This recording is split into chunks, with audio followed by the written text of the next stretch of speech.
how they kind of like they run over Cynthia, right? Kenya did not like that. She wasn't feeling it.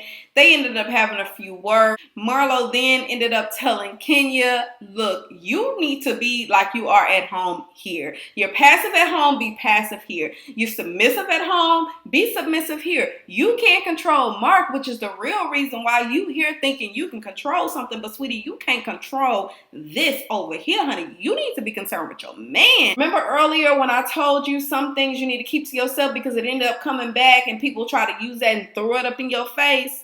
I might not have said all of that. I might have just added some shit. But all I'm saying is somebody got a hold of your information, honey, and they done told Marlo. See, now Marlo know all of your little goodies, okay? All your little tea.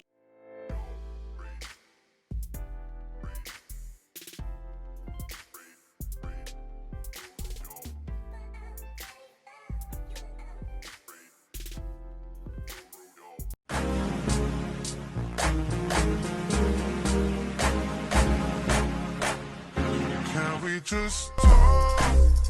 Can we just talk about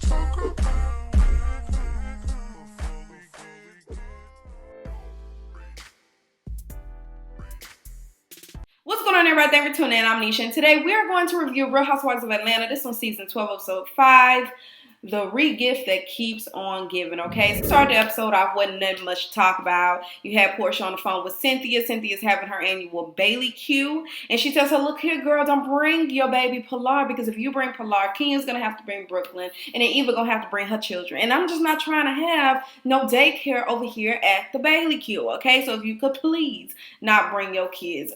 Obviously, Porsha didn't listen because later on we saw her pull up with Pilar, okay? So you may as well have brought some more children. But anyway, all right, y'all, so we move over to the Jitterbug class with Porsha and Kenya. Porsha's there first, and you got the little babies in a little sack or whatnot. I don't know what you call this little carrier, but anyway, they got the babies in there, and the parents are dancing around, and I guess it's supposed to be entertainment for the baby, but I don't see how. It looks like it's more for the parent than it is for the baby. Maybe it's just like a bonding thing. I don't know. Y'all come and let me know. So then a little bit later, you see Kenya walk up. She have her heels on. The instructor tells her, boo, you know you can take your heels off. You don't have to be wearing those heels. And then Kenya was like, girl, it's okay. I like to have my heels on and I'm fine. And this is just another opportunity for Kenya to be a diva, but it's cool. You know what I mean? Do whatever makes you happy, boo-boo. So then a little bit later, we get to having a little conversation. We talk about their parenting. She's talking about how Porsha was twerking when it looks like she was supposed to be doing like a little, little sway here and there, whatnot, but she ended up twerking. We're talking about, I think they started talking about parenting and how, they're talking about how the babies look just like their daddies. I don't know that Brooklyn look exactly like her. I don't know who look Brooklyn. Brooklyn is a beautiful baby, okay? But when it comes to Pilar, Pilar does look exactly like Dennis. And she was just saying how it just seems like we just spit these babies out and they look exactly like their daddy. And then Kenya says, you know what? Brooklyn is sleeping with us in the bed. Like, we don't even get a moment. And she said, what you mean y'all don't get a moment? Like, y'all not having sex and nothing? What's going on? She's like, girl, I can't even tell you the last time that we actually did have sex. And she was like, girl, what? See, y'all got to get that situated. Y'all got to actually have some time to yourself, like some quality time to get that thing in. And, of course, Kenya gets a little bit emotional. This is an emotional topic for her. She does not have that control over what her relationship, the state of her relationship right now with Mark. And so we can see her getting a little vulnerable, and she's talking to the ladies, and I actually like that she's opening up to them. But later on, prove to me why it's kind of more beneficial for you to keep your information to yourself and really guard who you talk to, because that came back a little bit later on. Over to Candy, Todd, Kayla, I think this is her name, Todd's daughter, and Riley. Riley is moving to NYC temporarily. She has an internship. Apparently she wants to be a lawyer. And so Candy says, you know what? I'm going to allow her to move out here. I have a lawyer, my entertainment lawyer.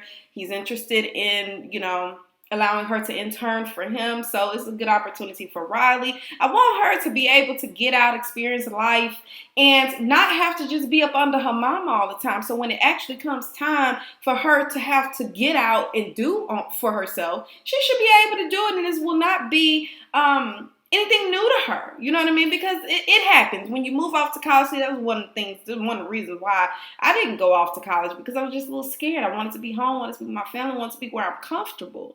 And so it's good that Riley is 16 and she's actually getting Riley out there. Now, can I be the only one? Am I the only one that's surprised that Riley is 16 years old? Either she's very mature for her age, or she looks like a grown woman. She said that girl was 16. I said, hell no, nah, great no dang 16. I thought surely Riley was at least 19 or 20 years old. Y'all let me know down below if y'all thought the same thing. Anyway, back to the scene. So we have Riley, they're walking around her new apartment. It's a 2-bedroom, 1 bath. She will not be staying there alone.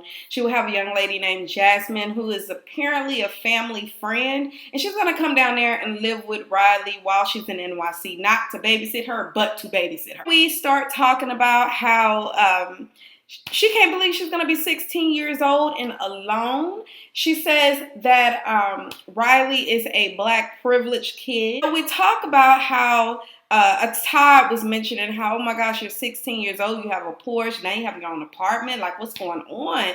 And then Candy kind of chuckled a little bit as if, you know, this is something that she's happy about. She's like, yeah, she's a privileged black child. She doesn't even know what life is like without an ice maker, okay? She didn't know how to make ice. She never seen an ice tray in her life. Wait, does the ice machine not work? How does this work? Is it supposed to make? It should make it, but how? Have you ever seen an ice tray? You know what an ice tray is? Oh, I have to freeze my own ice? She doesn't know how to clean after herself. They have maids. She didn't know how to clean a bathtub. You had Kayla. Is that the baby name? I might be saying it wrong. Anyway, you had Kayla sitting there. You know, she had, you know, she grew up a little bit different from Riley, okay? She knows how to earn her money. She has had summer jobs. She has cleaned up after herself, even though they have maids. She said, no, I clean up my own mess, especially in the bathtub. And because Riley, there was a moment to where I think Candy was saying, you know, you have to tip people because you want them to look out for you and you don't want people to not do things for you. She's like, well, can you give me a tipping allowance? And I'm like, girl, you need a tipping allowance, or you need your mama to pay for this apartment and you need a tipping allowance. I'm sure you're not paying for gas or anything. I mean, I guess Candy, and you know, who knows how Candy was raised. She may be one of those parents that want her children to be raised differently, and that's fine. But it's like, come on, give her some values. Let her work for some things, because this little girl here is very spoiled. Back to that comment about her being black and privileged and the fact that it seemed like this is an accomplishment for Candy. Hey, to each his own. If you feel like this is something you want to be proud of, that is fine. I'm sure if other people was in your situation, they'd probably be happy too. But I do not think you should be happy at the fact your child don't even know what a damn ice tray is, honey. I always make this joke with her. She's like the kids from Blackish. I don't like square ones. She's like a privileged black kid who's not really in tune to certain things. I thought every freezer had ice makers. Like, really, girl? You know. But all I do know is you teach that baby what an ice tray is. Teach her how to clean up after herself. Teach her how to make some money. Let her get out there and make her some good, hard-earned money. Ain't nothing wrong with that. You're teaching her the fundamental values of money and of life. Okay, there's nothing wrong with that. Okay. Now, I did see some comments that people were like, Kayla is just jealous of Riley. Now, I don't necessarily think she's jealous of Riley. If anything, I think that Kayla is in a better position than Riley is, because she knows how to make money. She knows how to clean up after herself. She knows the little basic things that you need to know in life. Everything is not handed to you, and she seems to have that understanding. So I don't necessarily think she's jealous. I think she's a little bit very confused as to why this girl doesn't know these little basic things, okay? Yes, Candy treats Riley a little bit better. She seems to be a little bit more privileged, but hell, Candy done told us that. It's nothing new. And I'm pretty sure that Todd, he's able. He just wants his child to grow up a certain way, and there's nothing wrong with that. There's two different parenting styles there. I'm just interested to know how Ace is going to come up. Is he going to be spoiled, or is he going to have the same values that Todd's daughter has? Moving on from that, let's talk about NeNe. She's over having a little makeup brunch with Marlo and, what's her name, Yovanna? Little messy, okay? So we talk about the meeting that NeNe and Marlo had, and she felt like basically that Marlo was out of place. She doesn't really know Cynthia. There's two versions of Cynthia, okay? There's Scent, which is the hood rat, and there's Cynthia, okay? Scent is the one that try to come out and try to be about that life, but then Cynthia popped back real fast. And Yovanna, she goes on to say, yeah, I was over there at the cellar, and she had a lot to say about NeNe. You know, she was just talking about her, saying nothing different than what we heard her say in the interviews, that she's toxic, she's not a real friend, and stuff like that. And then she claimed to have receipts. But I was a little bit confused because after she said she had receipts, all she said was that, yeah, she said you're toxic, that you're not a good friend, blase, blase. And I'm like, girl, that's not receipts. That's just your word of mouth. I need to actually see some receipts. Apparently, a little bit later, we find out that she has a recording. So, here's my issue with Yovanna. See, you are actually fishing for information from Cynthia in order to get to NeNe, and I really don't like that. Like you said, okay, yeah, I went over to her cellar, and she was just telling me stuff about the toxic friend situation. I don't like that. Why are you being a bone carrier? Why are you coming from this person, going over here, and then telling this person what that person said? Like, leave it alone. And then you found out that Cynthia actually thinks you are a cool person because you stuck around after her and NeNe fell out. But really, you're getting information just to get back to NeNe. And I'm like, girl, why? Why do you want to be that person? Why do you want to be labeled as that person? Okay, you're reminding me of Jennifer from Basketball Wives. All right, so now we are actually getting ready for Lake Bailey Q. Candy goes over to Kenya's house, and I guess they're gonna leave out together. I don't know the purpose of this scene, okay? But Kenya's actually leaving Brooklyn there because y'all know Cynthia said she didn't want kids there, right? So then Candy notices a gift, and she's like, girl, what are you doing with this gift? Oh yeah, I'm gonna re-gift it. That's the gift that Eva gave me. You know, my energy was all bad or whatnot, so I'm going to actually take it back up there and give it a gift back or give it to whomever, right? Candy didn't think it was a good idea, but she still allowed her to do it. At the end of the day, it's a grown-ass woman. We can't tell nobody else what to do. Okay, y'all, so we actually get to this Bailey Q, right? And there is so much that happened at this little barbecue, y'all. I'm just trying to figure out where I want to start first. Let's go here. Porsha ends up bringing Pilar when she was not supposed to bring Pilar because they did not want children there because it would not be fair to the other mothers, right? But whatever. She says she got a new nanny. She hired her 2 days ago. She did not feel comfortable with leaving her baby with her so soon. And so she said she's going to bring her. By the way, she had a problem with there being hot dogs at the Bailey Q because, you know, I guess it reminds her it could have come from the hot dog factory. I think it did. So Kenya ends up re-gifting the gift. She gives it to Porsha. First, Porsha's like, oh, this is a cute doll, whatnot. And then she says, yeah. She said, hold up, wait. There's a story behind this doll because she finds out that the doll was given to Kenya. So then she was like, there's a story behind this doll. It actually came from Eva. And so then she gets Eva because she's trying to fix this. All the ladies end up going back outside and they have a conversation about it. Now, child, somebody made the comment and they were like, just because she had an issue maybe with your energy or whatever, that doesn't mean she was feeling that way about the baby. She genuinely, out the kindness of her heart, gave her a gift. For you to take it back is wrong. Y'all come in and let me know what y'all think about the situation. First of all, I feel like you shouldn't have came to the party, and I probably would feel a way about you giving my child a gift. But, you know, taking my feelings and me taking it personal out of the situation, it may not be fair for the child to have the gift taken away from them because the mama feels away. You know what I mean? So y'all comment down below and let me know what y'all think. I told y'all before that I would have gave the gift back, but now when I heard that comment, I don't know who the hell it was that said it. it actually made sense. That's not right for you to take the gift from the child because you don't know if it was given to the child with ill intent. You don't know that, okay? It's just a gift. Let's move on past it. You don't like me, that's something between us. But to take it away from the child is a completely different situation. My energy and That is not what I said. I didn't do anything to you. Okay, let me be clear. I'm gonna let you finish. And I'm almost finished. So I'm still getting to know you, and I feel like I'm not real clear because... How much more clarity do we need? I'm not talking about this situation. I'm talking about another situation with Cynthia. Okay. Eva started a rumor that I was paying Will to date me. The streets did say that. But that's between you and Cynthia. And I told you, we have moved past why that are you situation. interrupting me? I'm talking. So Kenya and Eva, they start, going at it. Eva ends up leaving. She's like, y'all can have these noodles. I'm done. Marlo then makes a comment, Cynthia, all of your friends are not, kind of like controlling. I can't remember the exact verbiage that she used, but something along the lines of that. They are all very aggressive personalities. And then it makes Cynthia seem very passive, but then really Cynthia is passive, okay? She allows a lot of stuff to go by. She even made the comment later on. Let me address what Marlo said. My relationship is different with all of you ladies. I try to come in peace, but if I feel like that peace is broken, I have no problem getting anyone at this table together. Oh, girl, bye. I'm so here for that girl bye. Because girl, even when you said it, you didn't seem confident that you could put somebody in their place. Kenya did not like Marlo's comment about that and about how aggressive all the people are and how they kind of like they run over Cynthia, right? Kenya did not like that. She wasn't feeling it.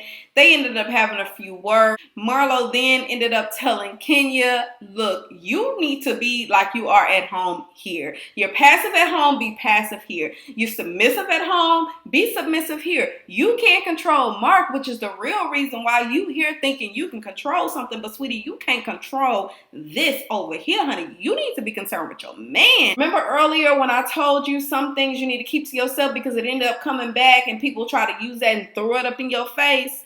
I might not have said all of that. I might have just added some shit. But all I'm saying is somebody got a hold of your information, honey, and they done told Marlo. See, now Marlo know all of your little goodies, okay? All your little tea.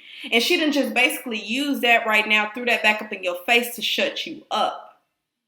And low-key, Kenya, I was like, girl, you're a little bit aggressive right here, and you're basically, she's taking out what she can at home, or she's trying to take out her frustrations from home here, okay, amongst these ladies. And Marlo wasn't having it. Do y'all think she was wrong for bringing up Mark? I mean, it fits. But y'all let me know. Then Yovanna, little messy little thing, honey, she gonna say, yeah, like, remember, because they started talking about people behind their back and whatnot. And then she was like, yeah, like, remember we was at the cellar and you were saying what you said about NeNe. And she's like, wait, pause. What we're gonna say is what actually happened. And yes, I probably said some things, but it's nothing different than what I can repeat here and that I've said before. But it's not like we're sitting behind the scenes and I'm dragging NeNe. It is none of that, right? None of that's going on. But listen, boo-boo. This is what your girl Yovanna done did. She done went back and told NeNe that basically you sit around and drag her. Which, like I said, is nothing different than what she done said on the interviews. But if Yovanna, she says she got voice receipts, okay? We'll probably see those later on in the season. I think that's pretty much all I wanted to talk about. My notes are scattered, which is why I'm probably all over the place on this review. But that's pretty much it. Later on, they ended up playing a game, and I think it was like, not necessarily a game, but they were giving away awards for, I think, best twerker, the person that gives, maybe it was the best shade, and then there was the person that's the most thirstiest. Now, I feel like that should have went to Cynthia. Y'all was being nice to Cynthia, and y'all gave it to, I can't remember who y'all gave it to.